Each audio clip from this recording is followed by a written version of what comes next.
नमस्कार। आज हम एक ऐसी कंडीशन के बारे में बात करने वाले हैं जो लाखों लोगों को प्रभावित करती है लेकिन अक्सर नजरअंदाज हो जाती है।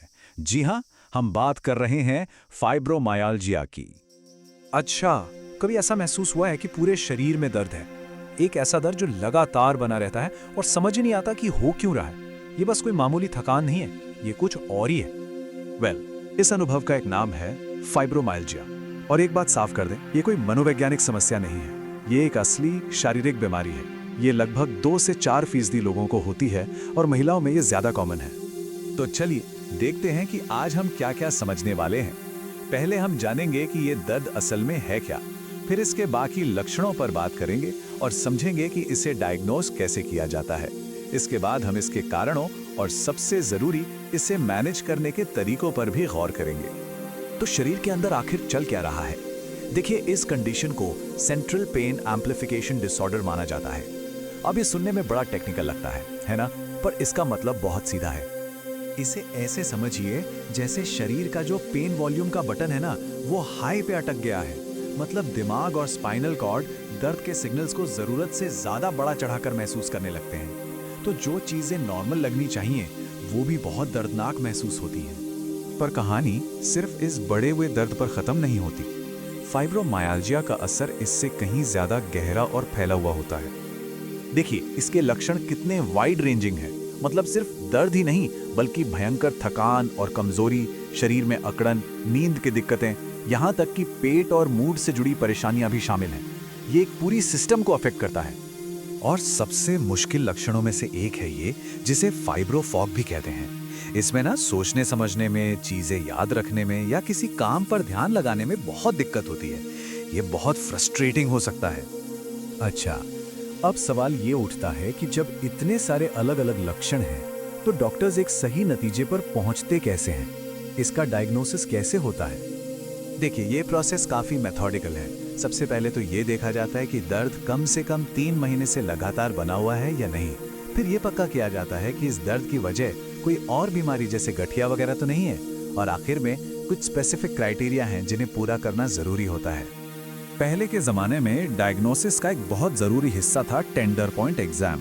इसमें शरीर पर 18 खास पॉइंट्स को दबाकर देखा जाता था और अगर इनमें से कम 11 पॉइंट्स में दर्द महसूस होता तो ये फाइब्रोमाइल्जिया का एक बड़ा संकेत माना जाता था। लेकिन अब डायग्नोसिस के तरीके बदल गए हैं और ज्यादा एडवांस्ड हो गए हैं। अब वाइड स्प्रेड पेन इंडेक्स यानी WPI का इस्तेमाल होता है। जैसे कि आप यहाँ देख सकते हैं, ये सिर्फ कुछ टेंडर स्पॉट्स पर फोकस करने के बजाय पूरे शरीर में दर्द के फैलाव को देखता है। मरीज से पूछा जाता है कि पिछले 1 हफ्ते में शरीर के 19 अलग अलग हिस्सों में उन्हें कहां-कहां दर्द महसूस हुआ। इससे ना एक ज्यादा क्लियर और पूरी पिक्चर मिलती है। तो अब सवाल ये है कि ये होता क्यों है? देखिए, इसका कोई एक सटीक कारण तो अभी तक पता नहीं चला है, लेकिन रिसर्च ने कुछ ऐसे फैक्टर्स जरूर बताए हैं जो इसका खतरा बढ़ा सकते हैं। अक्सर ये देखा गया है कि ये किसी एक चीज से नहीं होता। इसमें जेनेटिक्स का भी रोल हो सकता है। मतलब ये परिवार में चल सकता है और कई बार कोई बड़ी घटना जैसे कोई चोट या एक्सीडेंट, कोई गंभीर इन्फेक्शन या फिर कोई बहुत बड़ा इमोशनल स्ट्रेस, ये सब मिलकर इसके लक्षणों को ट्रिगर कर सकते हैं।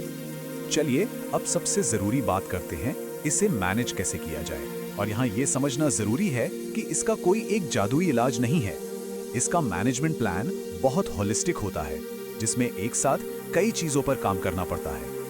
सबसे पहला पिलर है दवाइयाँ। हाँ, डॉक्टर की सलाह पर ली गई कुछ दवाएं जैसे पेन किलर्स या एंटी डिप्रेसेंट्स लक्षणों को काबू करने में मदद कर सकती हैं।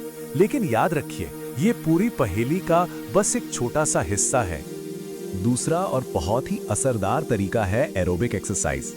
रेगुलर एक्सरसाइज जैसे कि दौड़ना, चलना या साइकिल चलाना लंबे समय में लक्षणों को कम करने के लिए सबसे फायदेमंद तरीकों में से एक माना गया है। हाँ, शुरुआत में थोड़ा मुश्किल लग सकता है, पर धीरे धीरे शुरू करना भी बहुत फायदा करता है। तीसरा पिलर है मन और शरीर को शांत करना।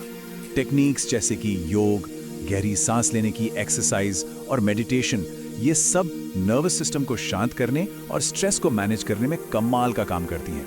और स्ट्रेस ही तो अक्सर लक्षणों को बढ़ा देता है। इसके बाद आती हैं कुछ खास थेरेपीज। एक्यूपंक्चर, मसाज या कायरोप्रैक्टिक केयर जैसी चीजें दर्द वाले पॉइंट्स पर राहत दे सकती हैं। और कॉग्निटिव बिहेवियरल थेरेपी यानी CBT आपको दर्द के साथ जीने का नजरिया बदलने में मदद कर सकती है। और पांचवां और आखिरी पिलर जो शायद सबसे जरूरी है वो है लाइफस्टाइल। ये वो बुनियाद है जिस पर बाकी सारे इलाज टिकते हैं। इसका मतलब है अच्छी और पूरी नींद लेना, एक हेल्दी रूटीन बनाना और इस कंडीशन के बारे में खुद को एजुकेट करना। तो आखिर में हम क्या कह सकते हैं? यही कि भले ही फाइब्रोमाइल्जिया एक मुश्किल सफर हो सकता है, पर उम्मीद हमेशा है। इसका कोई एक जादुई इलाज भले ही ना हो, लेकिन बहुत सारे पावरफुल टूल्स और स्ट्रेटजीज हैं। इन सब को मिलाकर एक पर्सनल होलिस्टिक प्लान बनाकर जिंदगी की क्वालिटी को बेहतर किया जा सकता है और कंट्रोल वापस पाया जा सकता है।